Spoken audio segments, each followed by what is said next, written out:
Esmond and I are going to be married. To each other? Of course to each other. Who else to? Well, I don't know about you guys. I always sort of figured Lorelei would end up with the Secretary of the Treasury.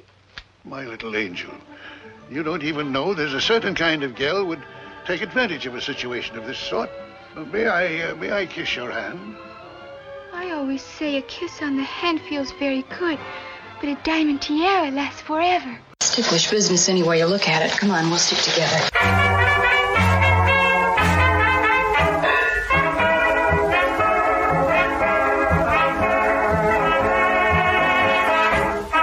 It's Ticklish Business, the podcast devoted to honoring and deconstructing the world of classic cinema. I'm Kristen Lopez. I'm Drea Clark. I'm Samantha Ellis. And it is here. Our big road to 100 has come to an end with our 100th episode. Yay! Yay! Technically, it's not technically the 100th, but we had some bonus episodes and we're calling it 100. That's where we are. It sounds better. Exactly. And we are going to the movie that started it all, the movie that gives us our title, the movie that opens our intro every week. We're talking about 1953's Gentlemen Prefer Blondes. And we have a very special guest, one of the specialist guests I think we've had on this podcast. Don't tell Eddie Muller that. We have TCM's Alicia Malone. Hi, thank you so much for having me. I'm honored to be on your 100th episode because I know it's been a long road for you guys. You've been counting things down. So congratulations on getting here. Thanks for being our fancy, exciting guest. So fancy. Exactly. As when we decided that we were going to do our 100th episode, we said, Sam, I think, was the one that came up with Gentlemen Prefer Blondes, and Alicia, because Alicia famously introduced this at last year. It was last year's, right? Time has no meaning anymore these days. Right? Last year's TCM Classic Film Festival, and she had one of the best intros. You can actually listen to it on our Patreon on our TCM audio that I record. But Alicia, can you talk about coming up with the intro last year for Gentlemen Prefer Blondes? And is it weird to you that it's become kind of like a thing that if you were there, people remember it? Oh, I didn't even know that. And now I feel kind of embarrassed because I feel like that intro destroyed any notion that people might have that I am a cool person, because I was just so excited to talk about this film and to get to introduce it at the Classic Film Festival, because this movie was so pivotal in my life and has been a really important movie in terms of my love and obsession with classic film. So I wanted to do something special, and I was trying to think of what I could do, and I kept coming back to this idea of doing my own version of Two Little Girls from Little Rock, but sort of putting my own spin on it. And I knew I can't sing, so I wasn't going to subject the audience to that, but I thought maybe I can make my own little poem about how I came to love this film. And I kept going, no, that's dorky, don't do that. And I think I even mentioned to Ben Mankiewicz, and he was like, oh, you don't have to do anything like that, just speak about the film. That's you don't have to. I'm like, I want to put in the effort. And so I just remember thinking to myself before I went out there to introduce the film at the Egyptian, I was like, all right, if we're going to do it, we just got to go for it. We're just going to have fun with it. And hopefully the audience will enjoy, my passion and enthusiasm for the film and help get excited to watch the movie on the big screen. So I'm glad to hear that people appreciate it, or at least remember it.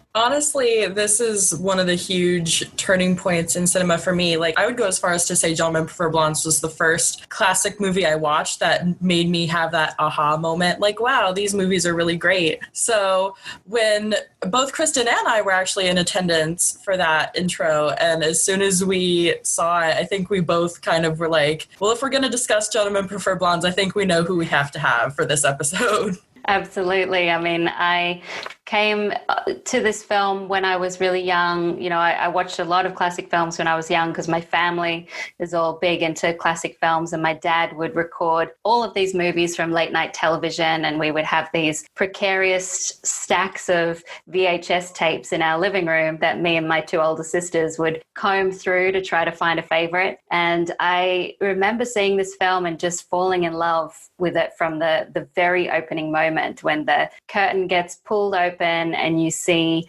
Lorelei Lee and Dorothy Shaw, Jane Russell, Marilyn Monroe in these low-cut red sequin dresses. And I just was transfixed by the colors, the cinematography by Harry J. Wild, the choreography by Jack Cole, the music by Hoagie Carmichael and Julie Stein, and of course the female friendship that's portrayed between Lorelei Lee and Dorothy Shaw. And from there, I was off to the races. I was obsessed with particularly the golden age of Hollywood and Marilyn Monroe.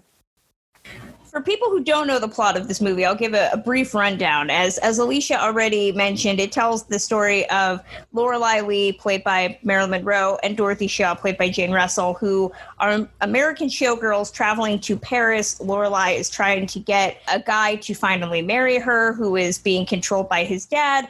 Dorothy's just there for the fun. They end up on a boat, and along the way, love blossoms, but not as deeply as the love between these two women for each other. And I think that's one of the biggest takeaways from this movie is their friendship. I know, Alicia, when you've done the intro to this, even I think as recently as the last time this aired on TCM, the discussion is about how Lorelei Lee and Dorothy are really unlike any other female characters, especially at this time in the 1950s when women were perceived as more homemakers and other women were more competition for them. You see a real unifying love and respect and friendship between them, even when they're in situations that you would think would tear them apart. Can you talk about why this friendship, I think, seems so different than other, even something like The Women, where they're not really friends, they're just kind of a group of women that all kind of tolerate each other.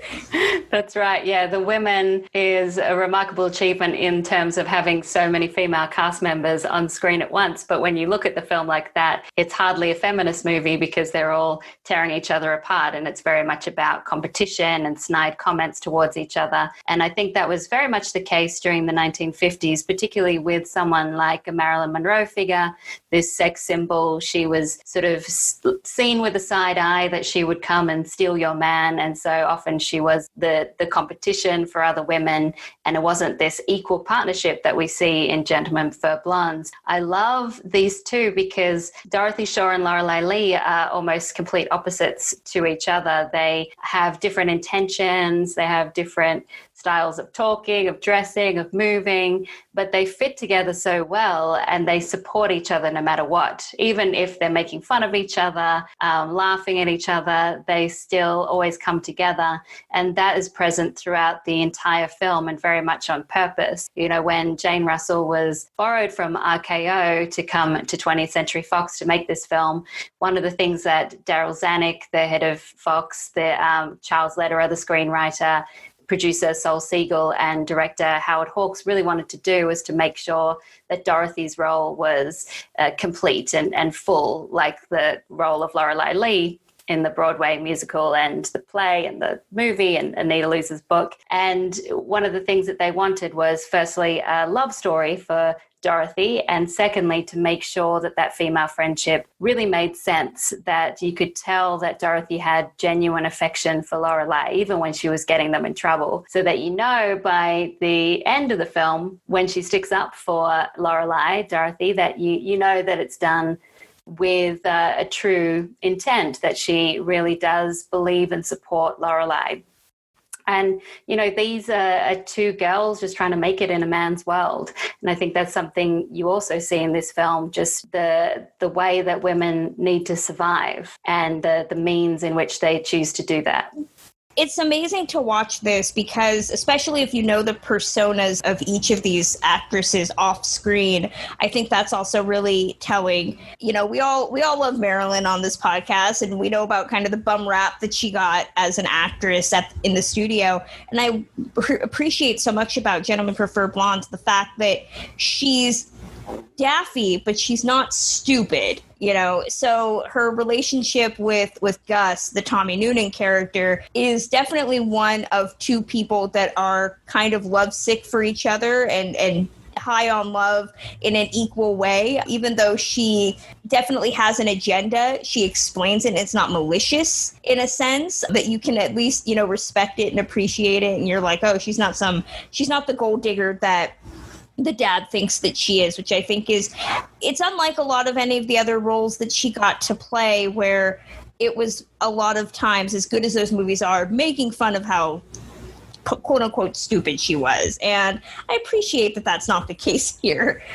Yeah, I think, it's a layered performance. It's a satirical performance. Marilyn Monroe is very much in on the joke. And I think that was what really intrigued me from the beginning about Marilyn, was with this film in particular, you could tell that there's something else going on. Even at a young age, I could have the sense that Marilyn Monroe itself was a performance of female sexuality, and that wasn't who she really was, that everything was a creation, from her name to her hair, the way she walked and her whispered voice. And then on top of that, the way that she's portraying Lorelei Lee, it really is with a wink. She knows exactly what she's doing. And Lorelei Lee herself, like you said, is actually quite smart. I mean, she's just trying to get by in this world. And as she explains to Gus's father, if a man can marry a woman because she's pretty, why can't a woman marry a man because he has money? She is using a man just like men use her. She knows that she gets male attention because of her looks. So she may as well be out for herself and make sure that she can look after herself and not end up back on the wrong side of the tracks in Little Rock. She's an amazing blend of mercenary and cognizant of that, but not cold-hearted in the least. And I love that her intelligence and shrewdness come across in the smallest ways. She gives a thesis statement to the father at the end, right? That sort of summarizes everything she's doing. But my favorite little moment where you infer Lorelei's mode is when she's talking to the maitre d', who's been getting money from all of these gentlemen who want to be seated at the table. And she comes with her wide-eyed look and just tells them the story of how this other thing that she was on, people actually paid money to sit at her table. But he lost that money because I just decided to eat in my room. And she manipulates this whole situation without feeling manipulative at all. And also, this movie is fascinating, well, in many ways, but just looking at it through a patriarchal viewpoint of how these women are gaming a system that games them constantly, it's so beautifully done. I mean, she has zero power. This maitre d' is making money off of her appeal, that she gets nothing from it except for a table of men who are going to ogle her. And so to take that power back in the smallest way is what I think these two women are doing constantly, and how they respect that in each other is kind of in the foundation of this beautiful friendship we see. I'm more impressed every time I see this with how thoughtfully they are going through life, utilizing their skills and still having big open hearts, because it's a huge thing. This would be an easy movie to have turned very dark and have almost all of the same plot points, but they're just the goodwill coming off of them because they're inherently good people is what elevates it. But it does. It has that just very true recognition of how the world works and the role of beautiful women in that world, whether they want that role or not. Exactly. And, in the 1950s, one way that a woman could get out of her situation was to get married. I mean, that was pretty much your only option. You couldn't really go to work or necessarily make your own money, your own wealth. So you really had to rely on men. And so for them, like you said, gaming the system and being quite shrewd. You've got Lorelei, who is out for men with money and she loves diamonds. And then you have Dorothy, who is really just looking for love. Ain't there anyone here for love? But I love the way that Dorothy is almost quite masculine in her sexuality, the way that she growls, when she's singing that song, how she wants a big hunk of a man, and she's always the one that's looking at the men. They're looking back at her, but she objectifies the men just as much. She's like, who's he? He's dark and handsome, she's always looking for a man to satisfy her sexually. I mean, I think it's quite remarkable to see a woman with this much sexual agency in the 1950s. I think it's really funny because whenever I watch this movie, I always mentally make the comparison because my sister is like the Dorothy to my Lorelei, but the views on love are like totally switched. I'm like the Marilyn as far as personality goes, but I'm also the ain't there anyone here for love kind of person. So I think it's so interesting when you watch this film. I always say when I'm watching a film, if the characters that I'm seeing on screen remind me of people I know in real life. That's how I know that they're really well drawn out. That's like one of the signs of a good film to me. So I actually took my sister to see this at the fest last year too. In addition to that, I think the duality of this and even the complexity of this film is so interesting because we can really dive deep and analyze all of the female characters, all the relationships. But on the surface, we can also really watch this as just really fantastic entertainment too. Like there's the color, there's the glitz, the glam, the amazing costumes, and how pretty their makeup is. And it's just a really good feel-good movie on top of being so profound for its time as far as female liberation goes. And I think that's really fantastic to point out too. Yeah, I agree with you. And that's why it's a film that we come back to time and time again. It's a film that, you know, I've watched, I think, twice this year because we all need a bit of a feel-good film this year. I love that it has so many dimensions to it. You can just watch, like you said, you can just watch this as a piece of entertainment. It's a glorious fantasy. You know, it's got this beautiful, elegant cruise ride. The costumes by William Trevia are just unbelievable to look at. It's so sparkly. I love the way that when you look at their costuming, Dorothy and Lorelei just stand out from everyone else with their bright colors. There's so many different outfits. The songs are catchy and the dances are great. And so it's a film that is wildly entertaining as well as being an interesting piece of commentary. I think it's really interesting whenever I watch this film and I see directed by Howard Hawks, it always just comes as a little bit of a shock to me because I'm used to seeing Bringing Up Baby and Only Angels Have Wings and stuff like that. I'm like, he really directed this? It's just such a change compared to his other work. But he also had such a knack of bringing out his actresses, really bringing them out of their shell and making them look incredible on screen, whether that be physically or just bringing out their talent and their magnetism. And I feel like he really does that here especially too. Yeah, and it was amazing that the performance by Marilyn Monroe is as good as it is, considering she had a lot of struggles with Howard Hawks, and Howard Hawks didn't have a lot of patience for her, being a poor little girl, he would call her, because she was so nervous and she wouldn't want to come out of her trailer and she would be late and she would look to her acting coach for direction rather than Howard Hawks. She wouldn't really understand what he was saying to her. And that's where Jane Russell came in and was really a great support for her on this film. You know, a lot of the publicists at the time were saying that it was going to be a great feud between Jane Russell and Marilyn Monroe because that's how they always played up. You know, whenever you had these two powerhouse actresses in a film, well, they must be feuding because, again, they're in competition with each other. Hollywood is a very patriarchal society. It's her or it's me, so they had to be at loggerheads. But really, they were just supportive, and Jane Russell really coached Marilyn Monroe through some of her difficult moments. And you can't see that when you watch the film, and you can't see that Howard Hawks didn't really like Marilyn as a person, although he respected how much she came alive when the camera was on her. I think there's another...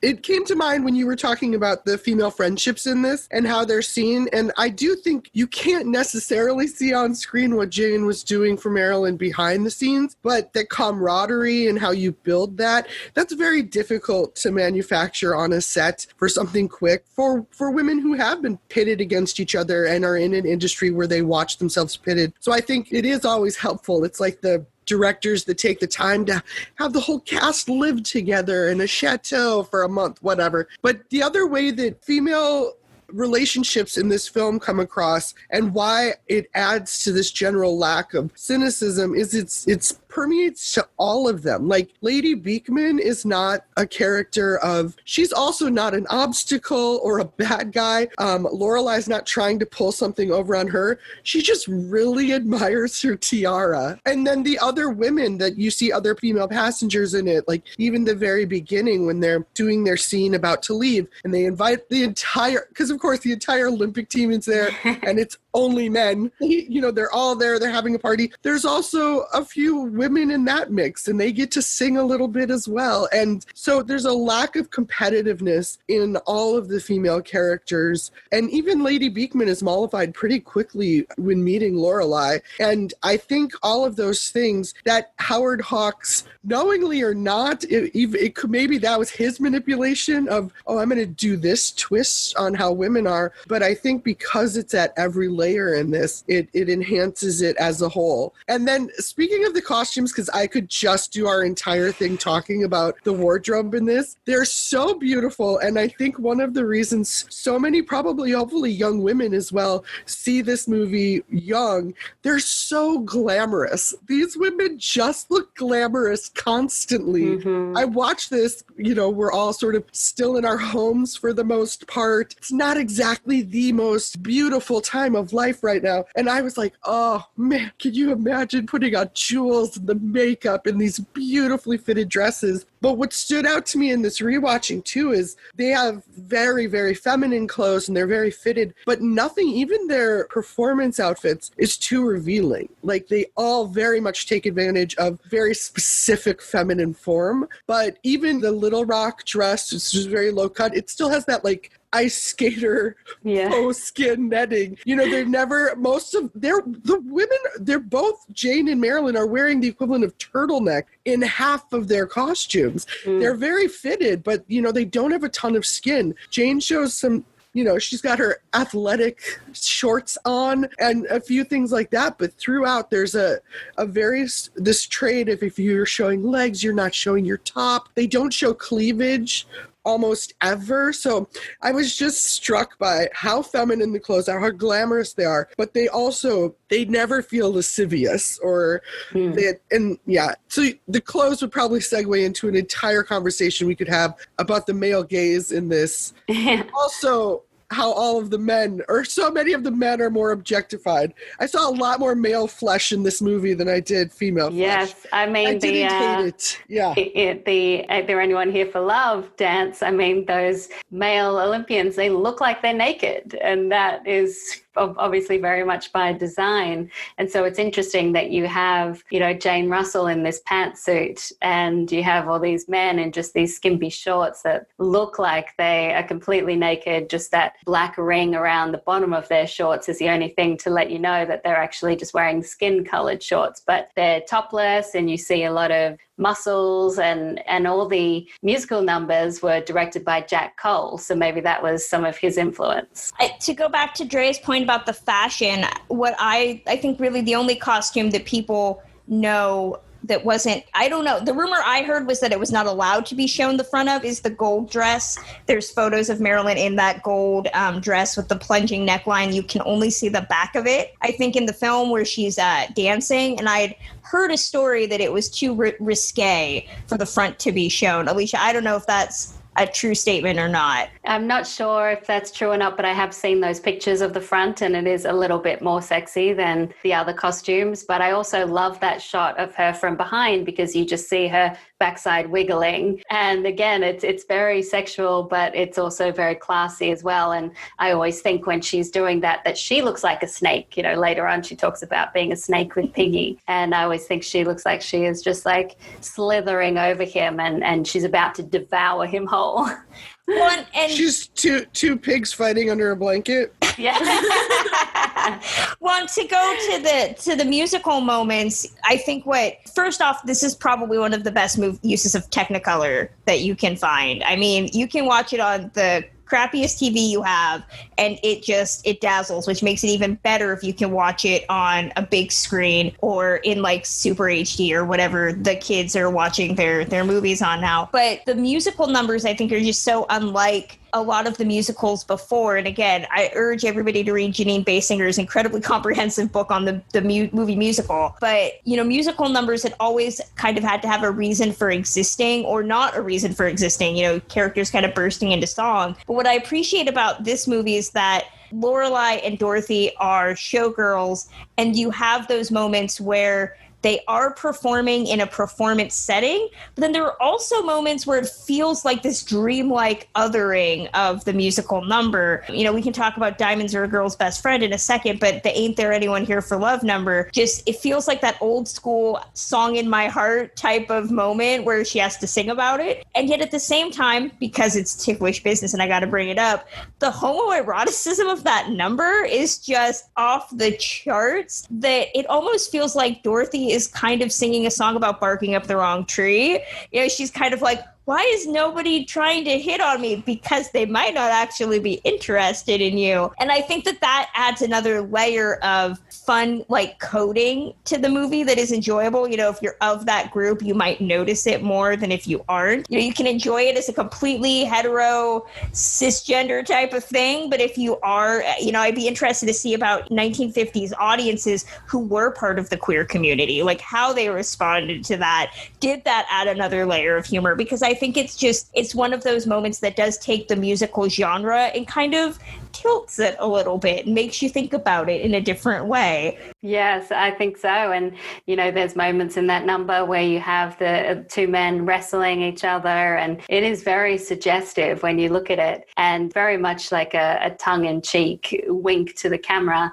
And interesting that the censorship board had no issues with that number, and had no issues with that, with those shorts, you know, but they did take issue with several other pieces of dialogue in the film. Of course, you know, the censorship was always much more harsh in terms of women's sexuality, and you could get away with some coded things. But it's so funny to watch that scene, and I love to notice the little moments, and I think I might have even mentioned this in the intro, but there's a moment when all the men are lined up, and they all have their butts in the air, and they're sort of doing this bobbing moment, and there's one guy that doesn't bob when everyone else bobs, and I always notice him. I'm always looking at, oh, there's that guy screwing up again. And then, of course, right at the end, when they dive over Jane Russell and tip her into the water, and that wasn't supposed to happen, and they reshot that scene, but they ended up using that moment. As she said, Jane Russell, she said she looked like a drowned rat when she came out of the water, but she kept on going, the trooper that she was. And I love that they kept that moment in the film. Those are the two parts that I noticed too whenever I watch that scene. And I think in addition to that, really the romance in this film is so secondary to me. And I feel like you could even use that to kind of boost your argument as far as homoeroticism goes, and just the straight relationships kind of take a back seat. And I don't know, like Marilyn's relationship with Gus, you don't really think about how in love with each other they may or may not be. And the whole relationship of Dorothy with Shaw, wait, no, not Shaw. Ernie Malone. Right, of course. I keep thinking of the actor's name. But anyway, so that whole relationship isn't even really about their romance either. I mean, they definitely show the romance, but what we're really paying attention to is that he's keeping tabs on them. So neither of the main relationships are focused on the romantic aspect, and our eyes are kind of darted towards different areas, unlike so many movies of this time. Like, just comparing it to like the romantic melodramas like Magnificent Obsession, where that's all you see and all you focus on, I think that's kind of a testament to how this film is different too. Yeah, and right at the end, I mean, I don't want to give too much away, but the final shot of this is the two women looking at each other and giving each other a smile, and the camera pans in and you don't see the men to either side of them. I think that's really interesting.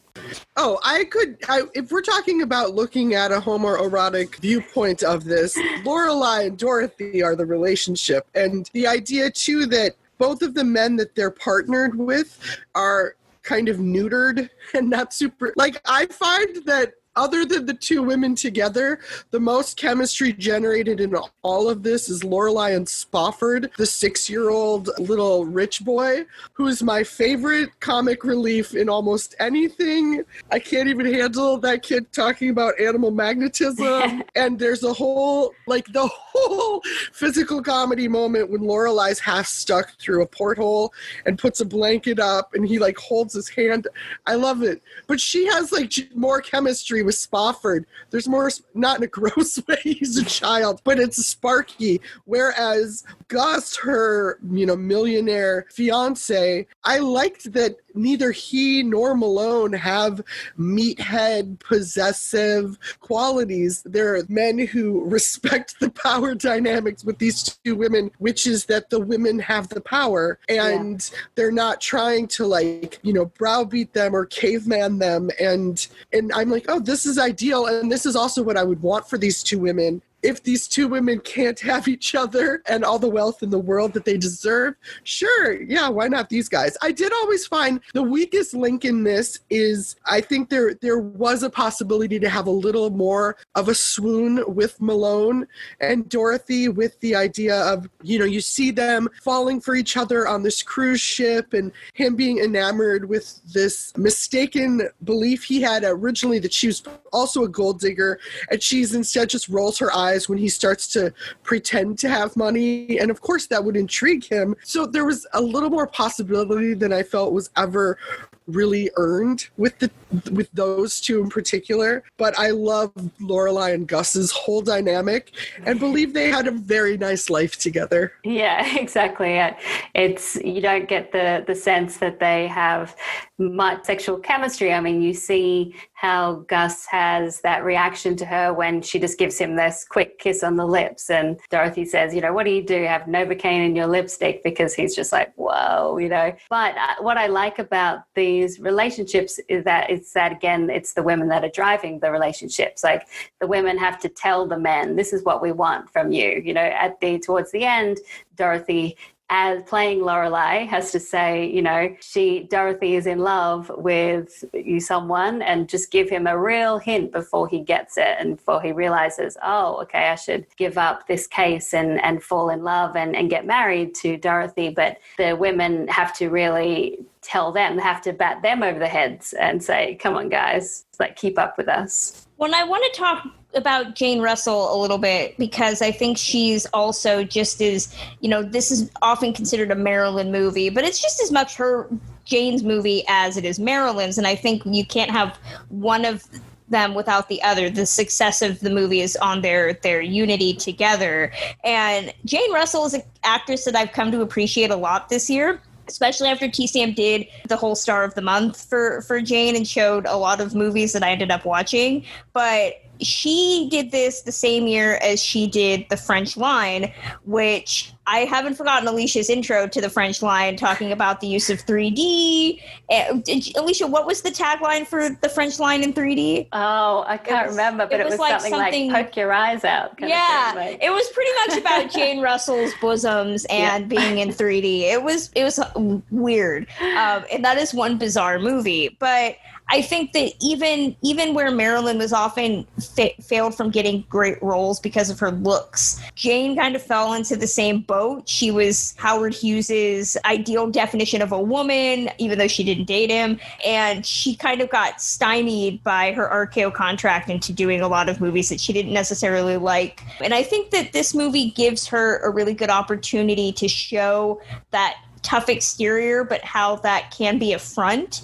And I did not get to see the sequel, Gentlemen Marry Brunettes, so I don't know. I've heard it's not as good as this. And how can you have lightning hit twice with something like this film? But especially at the end, when she's allowed to be in that Marilyn disguise and do the gentleman preferable, or the Diamonds Are a Girl's Best Friend number in the courtroom, and get that moment of just humor and utter chicanery. I think that she has such a brilliant comedic sense of self to her that does not get discussed enough. Yeah, I love when she's being dragged away after doing that performance and she just goes, Yahoo! And Jane had such a strength about her that I think a lot of movies, and particularly those that Howard Hughes wanted to do, they didn't know how to complement that, or how to bring that out in her, because she was someone who could really take control of the screen. And at the time, she was a bigger star than Marilyn Monroe. So here she has top billing, and she was borrowed from RKO in part for a bit of insurance, because Marilyn Monroe wasn't as big a box office draw so that they wanted to have a star name with Marilyn Monroe. And so it's interesting now that we think about Gentlemen Prefer Blondes as being Marilyn's movie, because after this, she became very famous. But Jane Russell, I think, also, like you said, in a similar way to Marilyn Monroe, never got quite the chance to show what she was made of, to show her full breadth of talent. She was often put into these skimpy costumes, as you see in the French line, and she made the most of what she had. But I would have loved to see her in a really strong role, and one that made full use of her comedic timing. I definitely agree. I think really for me, in watching Jane Russell's work without Marilyn, to me, it's just the studio that she was in and her relationship with Howard Hughes. I think being with RKO definitely stifled her talent and the kind of vehicles that he wanted to put her into. Like, even Marilyn, as many people who didn't take her seriously as there were, she still got the chance to act because she was with 20th Century Fox. She got the chance to act with her own production company, and like The Prince and the Showgirl, which is a super strong performance of hers, and Let's Make Love, and so many other amazing acting performances, where Jane Russell got the fuzzy pink nightgown and Underwater and really exploitative kind of films that just focused on her looks and brought in the money, where at least there were some other layers to Marilyn's work. Yeah, I mean, you look at right from the beginning of Jane's career with The Outlaw and how that was promoted, and it was very much about her assets and Howard Hughes creating this bra for her that she refused to wear. I mean, it was always about her body, and she had so much more to her than that. And I do want to bring up, Drea brought up George Foghorn Winslow as Spofford. He is my favorite actor. I'm just going to say it, even though he was like 6, he's my favorite actor of all time. He's hilarious. I saw him, I think, for the first time in Monkey Business, which if you've not seen, that's another Marilyn movie. Very different film, also directed by Howard Hawks, but he plays a very similar character in being an adult-sounding person in a child's body who makes Cary Grant do a Native American war dance. It is hilarious, and I quote it a lot, but not nearly with the same flair because my voice is way too high. But I think what makes him stand out from other cutesy characters that you usually have in some of these movies, like there's always a cute child that shows up, is that there are so many questions about him, like, why is he traveling alone?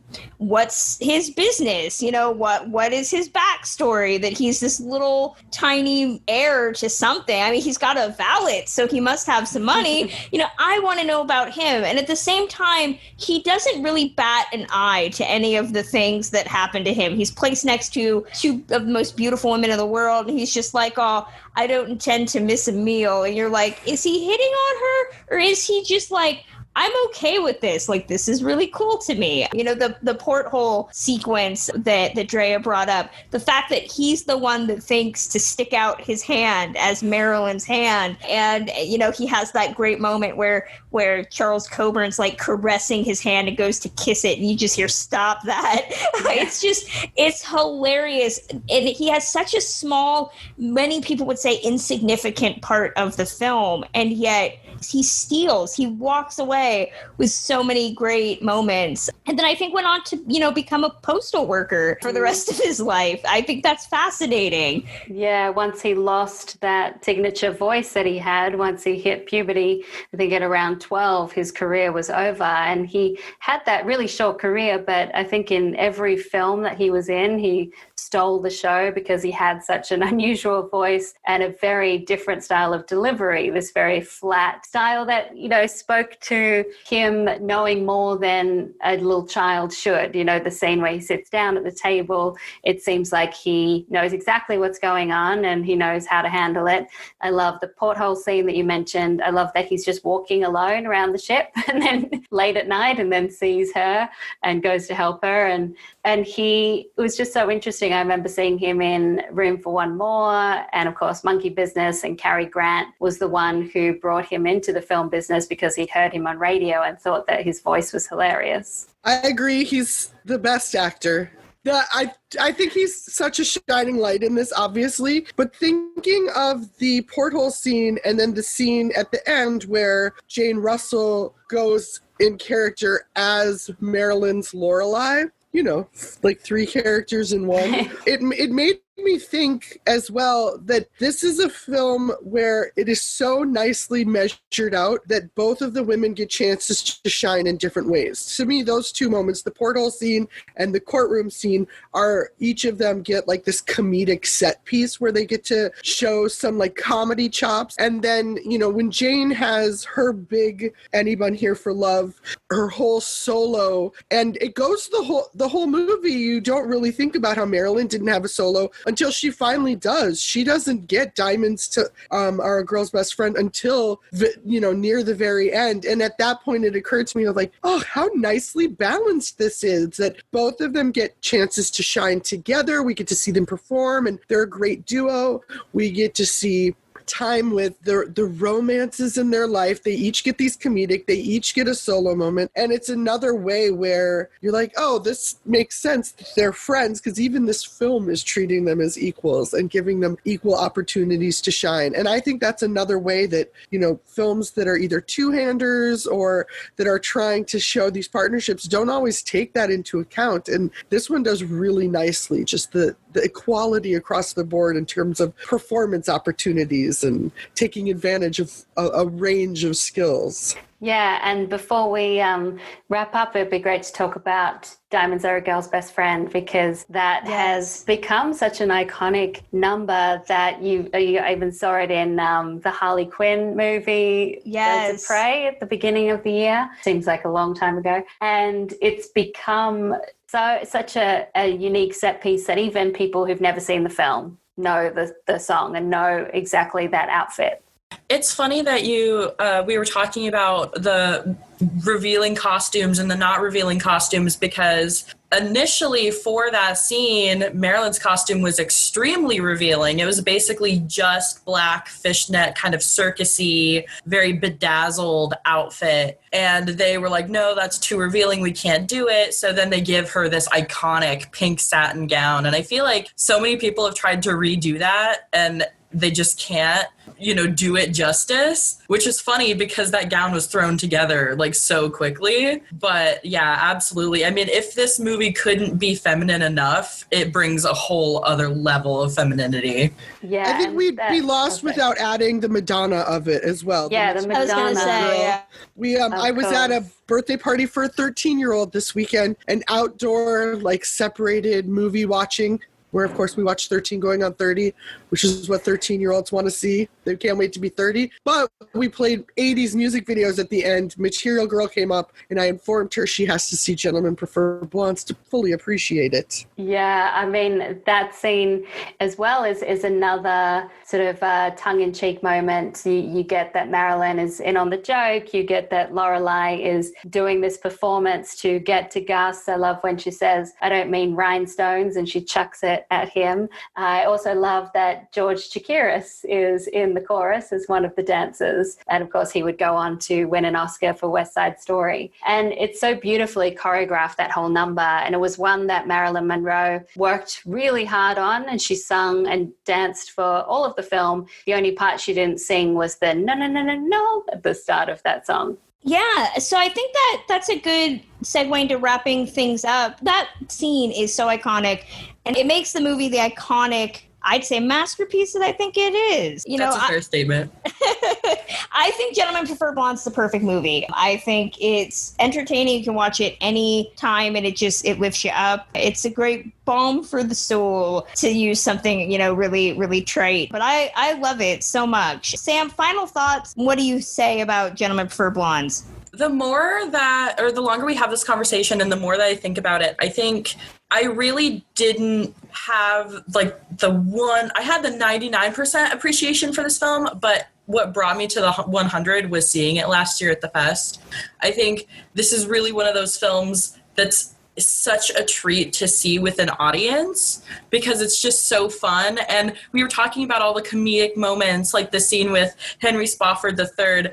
I have never laughed at this film as much as I did seeing it with the audience that appreciated it so much. And like you said, I mean, you really just hit the nail on the head. It's a perfect film. The Technicolor, it's a masterpiece. It really brings out both Jane and Marilyn, and the complexity of it, I think, is just fantastic. dynamic with all the different relationships. And there's really, what can you say bad about Gentlemen Prefer Blondes, really? I know. I mean, I even changed my last name, that to fit with the movie. So I was born Alicia Holdsworth, and after reading so many autobiographies and biographies of Hollywood stars, I wanted to make my own transformation and have my own stage name for, I don't know what I was planning for, but I thought once I finish school, I'm going to change my name to something glamorous. And because I love this movie so much and also love Showgirls, I decided on Malone. I thought it sounded sort of like Marilyn Monroe, but it also fit with my first name.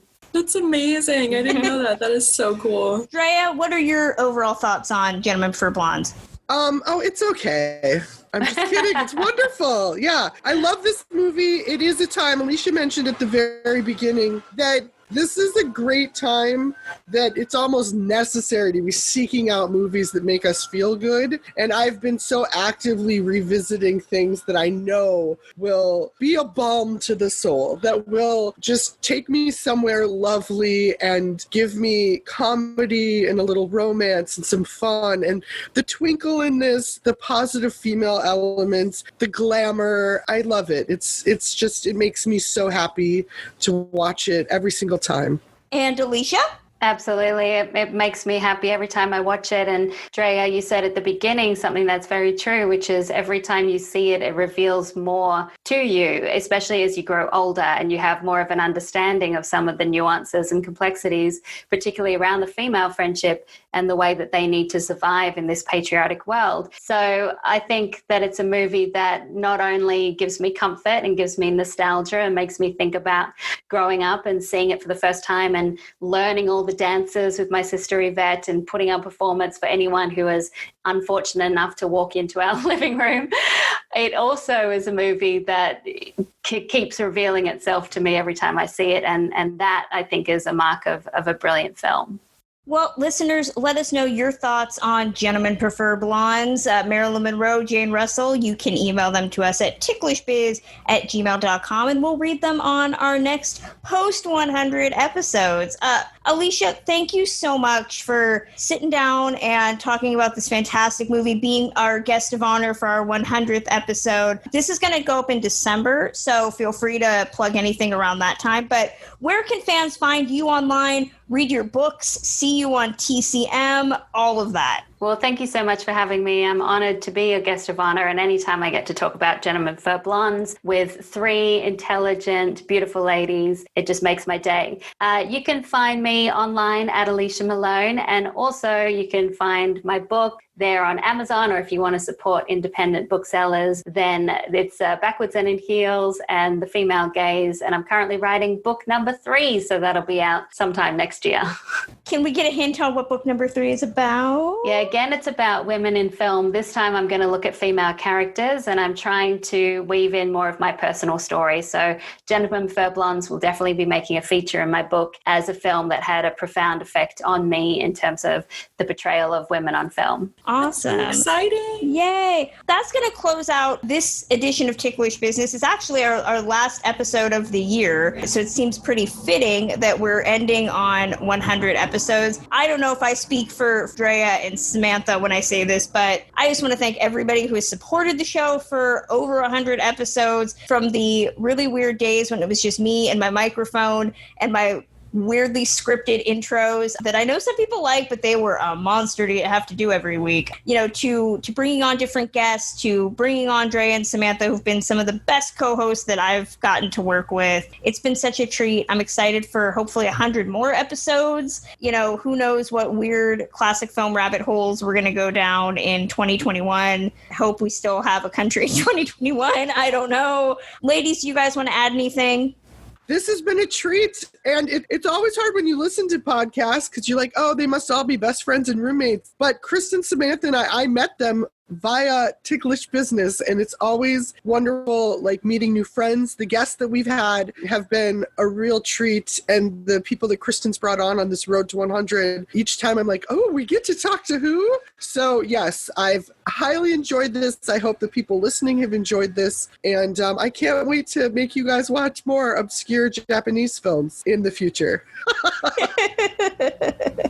I just want to say, honestly, yeah, this has been amazing. I really couldn't think of a better way to ring in 100 episodes, not only because we get to talk about such a female-centric film with such an amazing guest. We get to have all the ladies together talking about a really fluffy, romantic, escapist movie.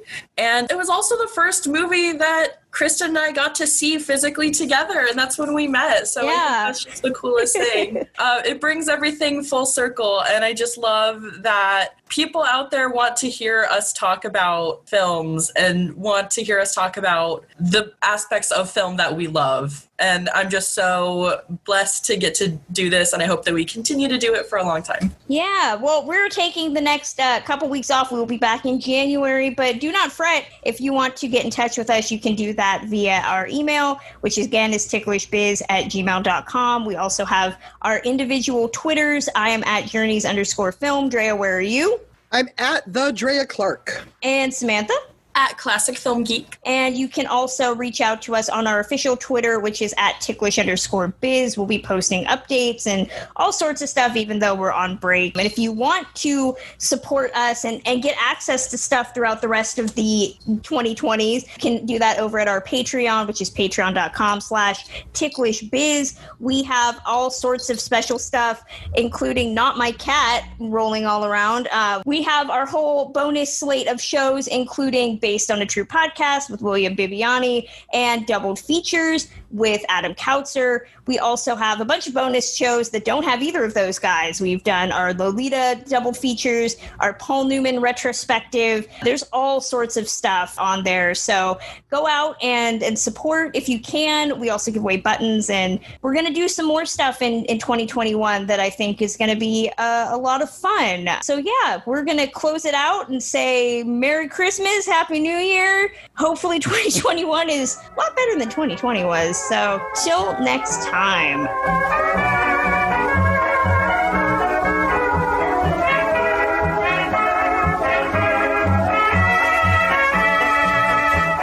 Cha-cha-cha!